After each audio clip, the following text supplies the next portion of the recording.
I was sitting and learning this morning with Rabbi Colorestis as we prepared for this tomorrow morning's Torah reading. And something stood out for us that I thought I wanted to share with all of you. The Torah tells us that after the splitting of the Red Sea or the Reed Sea, the Israelites had broken out into song, and Miriam, the prophetess, as she is named, begins to dance and to sing, and she brings the women with her to sing. And that moment, of course, is the moment of reintroduction to Miriam. We actually haven't seen her, and we haven't known her name from the beginning of the story of Exodus. And in the beginning of the story of Exodus, we've been introduced to her, but we don't know her name, but she's called the sister of Moses. And her role, of course, is to protect Moses, as I alluded to earlier. Miriam is the one that makes sure that Moses, the baby Moses, becomes who he's meant to become. He makes sure that he's safe. And immediately after we're reintroduced to Miriam and her name given as Miriam, the Torah will tell us that the Israelites will arrive at a place and they'll begin to complain about water. And the Torah tells us, Vayavom Morata, they came to a place called Marata, or Mara. And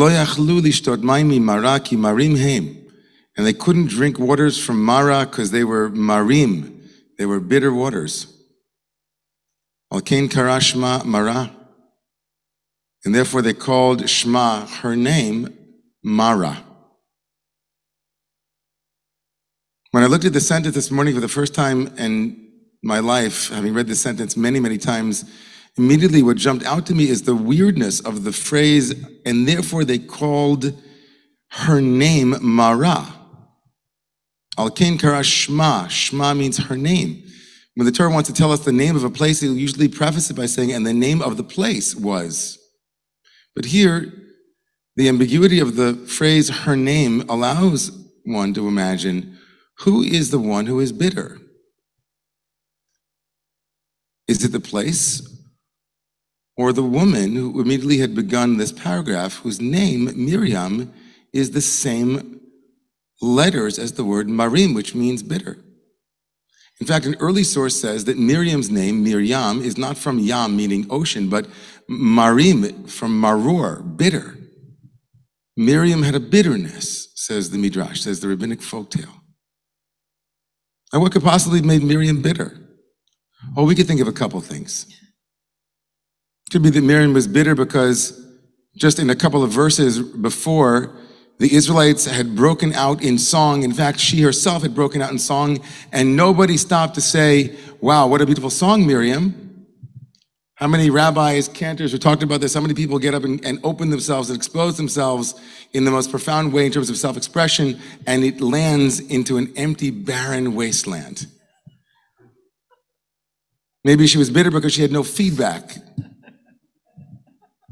Or more plausibly, maybe she was bitter because she had just witnessed a remarkable miracle, the kind of miracle that is iconic. I mean, one of the most remarkable miracles of all time. And here the people are already complaining about water. Must imagine her thinking to herself, are you kidding me?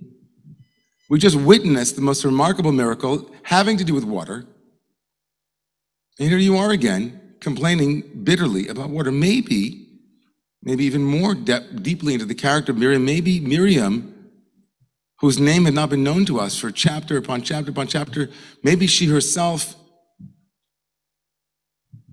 had felt the bitterness of having taken her beloved little brother and seeing his greatness and the prophecy that she herself had given her family according to the folktale of our tradition. Miriam's prophet status was inferred upon her because it was conferred upon her because she had prophesied about Moses. She had said, my little brother is going to save the Jewish people. So she took care of Moses, but she was left behind. And while Moses was safely ensconced in the privileged palace of Pharaoh and Pharaoh's family, Miriam was dealing with the real life suffering, the grassroots organizing. Miriam watched the slow and steady incarceration, exacerbation of the prison complex as her people were enslaved and their hope driven out from them, and she herself, more than her safely guarded brother, had absorbed the bitterness of her people, the bitterness of story after story, of home after home, of family after family, of intergenerational trauma. Miriam was on the front lines, and here she is, free at last, free at last. Thank God Almighty, Miriam is free at last, and all the people, and they've been taken out of Egypt, and not so much of Egypt has been taken out of them. And there they are, kvetching about water. You want water? Miriam seems to be saying. Man, don't you know that I'm going to be the one that brings you water? I'm going to be the source. The merit of my life will be to bring you vivifying, refreshing waters. But now you're in this blame place. I'll tell you about blame, Miriam wants to say. I'll tell you a thing or two about what it is to be disappointed, to be cynical, to be bitter. I know bitterness, she says. Maybe. And then the most remarkable thing in the story in the Torah is that as soon as we're told that there are bitter waters that are impossible to drink, and we imagine maybe it's Miriam, who knows, the Torah tells us that someone cries out to God, and God says, take this eitz, this tree, and throw it into the water, and let the waters become sweet. And Moses throws an eitz, a stick or a tree, into the waters. The waters become miraculously, medicinally available. He sweetens them. The commentators want to know what exactly are the properties of this supernatural tree. Some say it's not supernatural. It was a natural phenomena. There are trees that can sweeten water and make them drinkable. Some say, no, this is a miraculous thing. You see, God is not like human beings. Human beings, when they want to sweeten something, add a sweetener. God says, I'll take bitter and I'll put it together with bitter in a homeopathic way, and I will bring about sweetness. But maybe on this weekend of celebrating trees, maybe in understanding how bitterness works in our lives and cynicism grows, we might think about this quote from Ruth Wilson, who wrote a book called People and Trees, an Intimate Connection. Unless moved by humans, trees remain rooted in one place throughout their lifetime, preserving their native character. They stand tall, solid, and strong, rooted in the earth. They become an integral part of the place where they live, a contributing member of the biotic family and biotic community. Perhaps there is no better example for us as humans to emulate. Listening to trees, we can learn not only about a particular geographic place, but also about our place in the larger community of life. To a bitter people, God says, give them the lesson of the tree, throw the tree into the waters and let them sweeten. As if to say that God said to Miriam and to all of us, when you see people who have fallen on cynicism and bitterness, they've chosen that potion, first understand that they might be completely disconnected from their original place. They feel dislocated. They don't know where they are. They feel as if they've been uprooted. They don't have the ground beneath them that allows them to feel that they have a different choice to make. They've been so uprooted out of their capacity to be solid and stand tall like this tree. Give them the tree celebration, Moses and Miriam. Give them that. Help them learn the lesson that maybe you, Miriam, knew when you chose the path not of bitterness, but the path of song and of dance. When you chose to focus not on the long path it took you to get there, but having arrived there, you could look back and say, it took me a long time, but here I am. And maybe she needed to teach the people after she first empathized with them and said, I get it. Like this tree, you're uprooted, but make a different choice. Maybe like this tree, you feel dislocated, you don't know where you are. Maybe You're bitter because this morning or this afternoon, everybody is pointing a finger at you, or you're pointing a finger at everybody. Maybe this morning you failed again, or maybe this morning or this week or this month, nothing has gone your way, or we can't see our hands in front of our faces. Maybe you woke up and you don't have enough energy. You don't know where to source yourself. You don't know how to root yourself. You don't know where to draw the sap from. Maybe.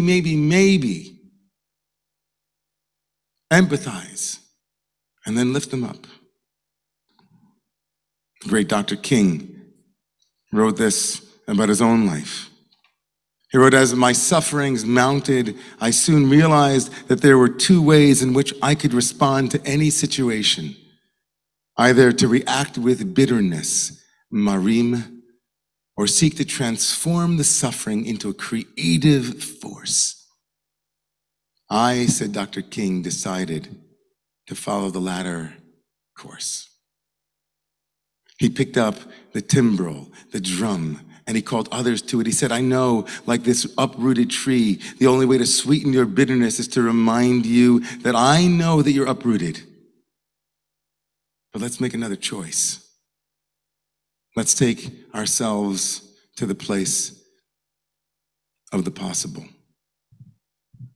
Tomorrow morning, we hope you'll join us because we'll be exploring these verses more deeply and hearing your Torah on what might have been the possibility of Miriam's bitterness and how it was that she became the remarkable source of water in a thirsty, parched group that yearned for an end to COVID, an end to enmity, an end to injustice, an end to fractiousness, an end to incivility, an end to voter suppression, an end to all of the things that have to come to an end.